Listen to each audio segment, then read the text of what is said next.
اعتزاز احسن نے کہا ہے کہ وزیراعظم کے خلاف توہین عدالت کیس میں جاری شو کاز نوٹس کی سماعت کے دوران دلائل دینے کا بھرپور موقع نہیں دیا گیا، اس لیے انہوں نے 7 رکنی بینچ کے فیصلے کے خلاف انٹرا کورٹ اپیل دائر کی ہے۔ اسلام آباد سے ماجد جلال رپورٹ کر رہے ہیں۔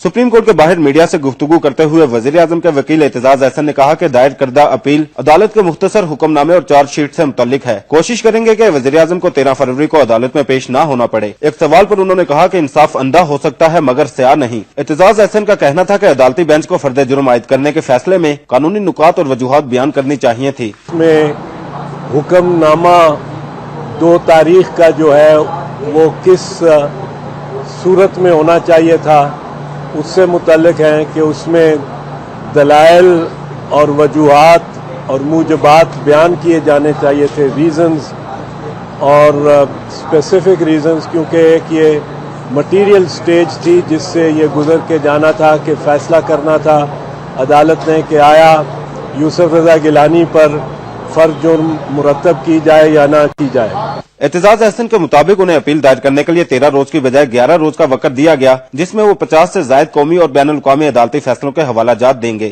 50 سے زیادہ مقدمات اور ججمنٹس جو کہ نیشنل اور انٹرنیشنل جورسڈکشن سے ہیں، جن کو میں چاہتا تھا 7 ممبر بینچ کے سامنے اپنی گزارشات کرنے کے دوران بات کرنا چاہتا تھا، لیکن وہاں موقع نہیں ملا۔